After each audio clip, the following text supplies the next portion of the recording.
Good morning, everyone. So, my name is Khushi, and today we are going to start with the topic ionization energy. So, let's start this topic. So, before starting this ionization energy, tell me one thing. See, if I have a nucleus here, and these are the shells in which the electron revolves around this nucleus, right? So, if I talk about that this is the plus charge and this is your minus charge, there is a force of attraction between them. And tell me, what is this force of attraction? This we have learned in physics also. This force of attraction is equals to K Q1 Q2 by R square. K is the constant here. Q1 Q2 are the two opposite charges, and this R is the distance between two opposite charges. So there is a force of attraction between them. So if we talk about the ionization energy, what is this energy? It is the minimum amount of energy which is required to remove an electron from an isolated neutral gaseous atom. Like, and where do you want to remove this? From the valence shell remove. You want to remove this electron. Right? So I'm writing down like it is the amount of energy energy required to remove an electron from from valence shell, or you can say outermost shell also, valence shell.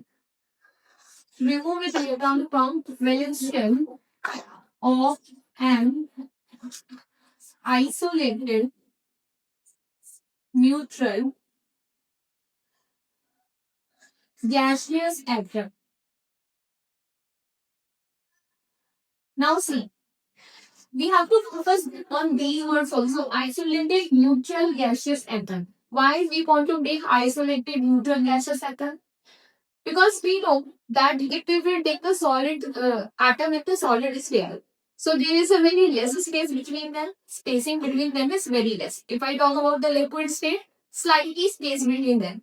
But in the gaseous state, they are far apart. There is a distance between them we can see. Like, so if I talk about this energy, if if we will take the solid state atom, so these particles will be in very close proximity. And if you will provide the energy to this atom, so maybe the electron present in this atom, this will be in force of some attraction and some force of repulsion there in the case of solid state.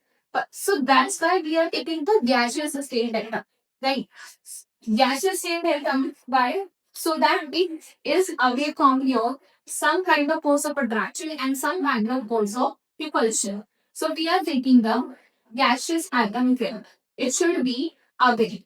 Right. So this was a ionization energy. That's some energy we are providing. And we want to eject out this electron from here. And the minimum energy we want to require. Like now see, if I talk about this energy, that means we are providing it some energy, right? So if I say this delta H, it is of two types. Right? We see this is exothermic and endothermic. Right? What is the exothermic?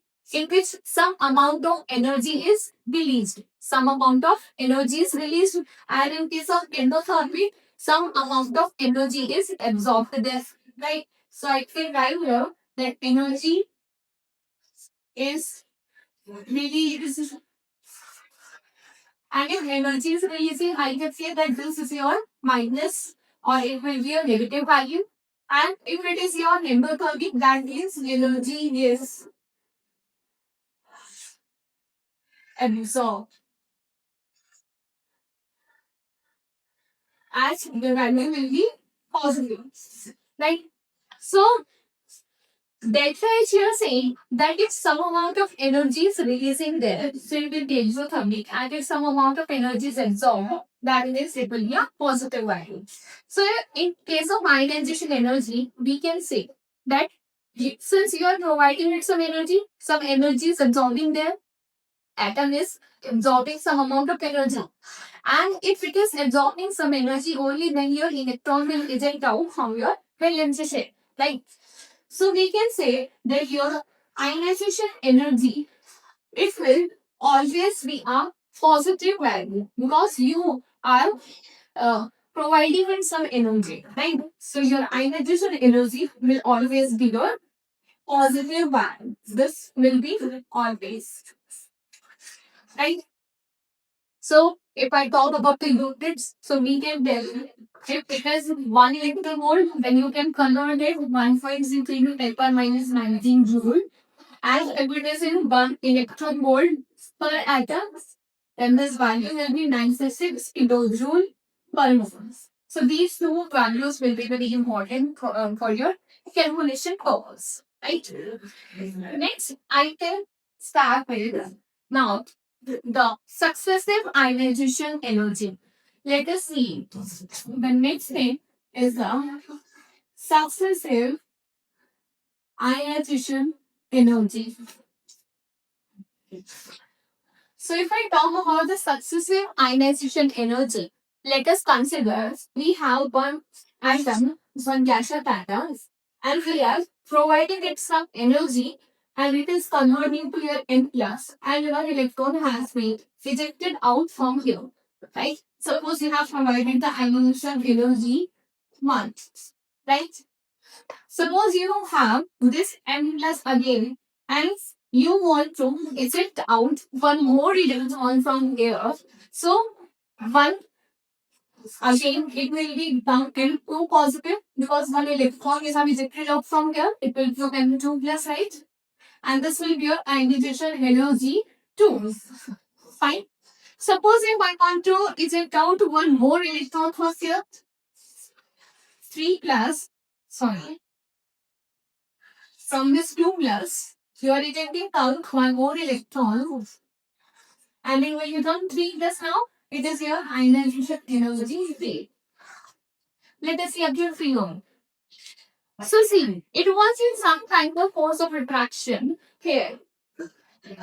This was your nucleus. These are the shells or the orbits, right?